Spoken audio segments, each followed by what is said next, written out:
Hello, അസ്സലാമു അലൈക്കും. ഇന്ന് ഞാനൊരു വെളിച്ചെണ്ണ പത്തിരിയും ബീഫും ഉണ്ടാക്കിയ വീഡിയോ ആണ് കാണിക്കാൻ പോണത്.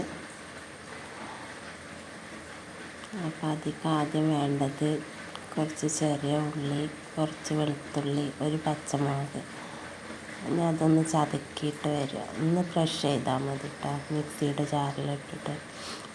ഒന്ന് ക്രഷ് ചെയ്തെടുത്തിട്ടുണ്ട്. ഇനി അത് ഒരു പാത്രത്തിലൊന്ന് വെളിച്ചെണ്ണ ചൂടാക്കിയിട്ട് അതിലിട്ട് കൊടുത്തിട്ട് ആ പച്ച ചൊയ ഒന്ന് മാറ്റിയെടുക്കാനാണ്. പാത്രം നല്ല ചൂടായിട്ടുണ്ട്. ഇനി അതിലേക്ക് നമുക്ക് വെളിച്ചെണ്ണ ഒഴിച്ച് കൊടുത്തിട്ട് ഒന്ന് വഴറ്റിയെടുക്കണം. ജസ്റ്റ് ഒന്ന് വഴറ്റിയാൽ മതി, അതിൻ്റെ പച്ചമണം ഒന്ന് പോയി കിട്ടാൻ വേണ്ടിയിട്ടാണ്. ഇതൊന്ന് നന്ന് വഴറ്റി റെഡിയായി വന്നാൽ നമ്മൾ കുറച്ചതിക്ക് വേണ്ട വെള്ളം ഒഴിച്ച് കൊടുക്കുക. നമുക്ക് ഇതിൽ തന്നെയാണ് പൊടി വാട്ടിയെടുക്കേണ്ടത്. അപ്പോൾ അതിന് വേണ്ട വെള്ളം ഒഴിച്ച് കൊടുക്കുക. കുറച്ച് ഉപ്പിട്ട് കൊടുക്കുക. നല്ല ടേസ്റ്റാണ് കേട്ടോ വെളിച്ചെണ്ണ പത്തിരി. നമ്മൾ കടയിൽ നിന്ന് കിട്ടണ അതേപോലെ തന്നെയാണ് ഇങ്ങനെ ഉണ്ടാക്കിയാൽ നല്ല ടേസ്റ്റ് ഉണ്ട്. വെള്ളം തിളച്ച് വരുമ്പോഴേക്കും നമുക്ക് അതിക്ക് കുറച്ച് തേങ്ങ ആവശ്യമുണ്ട്. അപ്പോൾ തേങ്ങയും നല്ല ജീരകവും കൂടെ അരച്ചിട്ട് വരാം.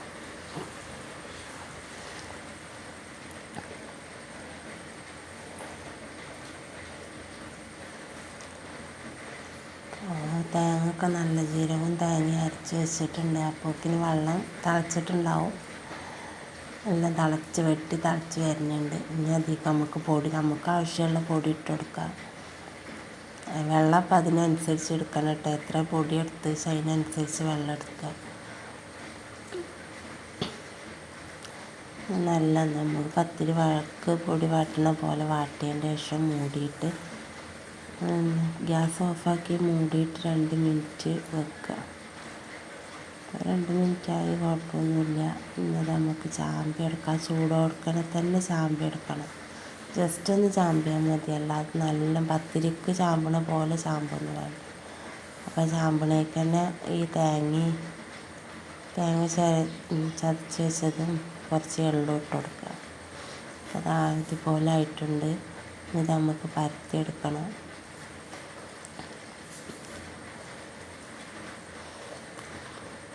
പരത്തിയെടുത്ത് നമുക്ക് അതിൽ നിന്ന് വട്ടത്തിലാക്കിയെടുക്കുക. ഒരു ഗ്ലാസ് വെച്ചിട്ട് ഇതേപോലത്തെ ഗ്ലാസ് വെച്ചിട്ട് വട്ടുണ്ടാക്കിയെടുക്കുക. വട്ടപ്പത്തിരി. അപ്പോൾ അതുപോലെ ആക്കി വെച്ചിട്ടുണ്ടെങ്കിൽ അപ്പോൾ കുറച്ചും കൂടെ ഉണ്ട് പരത്തിയെടുക്കാൻ. ഇനി അതും കൂടെ പരത്തിയെടുത്തിട്ട് വരാം. അപ്പോൾ ഫുള്ളായിട്ട് പരത്തിയെടുത്തിട്ടുണ്ട്. നന്നായിട്ടുണ്ട് കേട്ടോ, ഒരു കുഴപ്പമില്ല.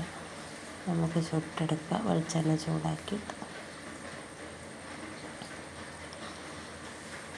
ഓരോന്നായി ചുട്ടെടുത്ത് ഒരു ബ്രൗൺ കളറാകുമ്പോൾ നമുക്ക് എടുക്കാം. അതുപോലെ കുഴപ്പമൊന്നുമില്ല. നല്ല സൂപ്പർ വെളിച്ചെണ്ണ പത്തിരിയായി കിട്ടിയിട്ടുണ്ട്. നമുക്ക് ബീഫിൻ്റെ കൂടെയൊക്കെ കഴിക്കാൻ നല്ല ടേസ്റ്റായിരിക്കും.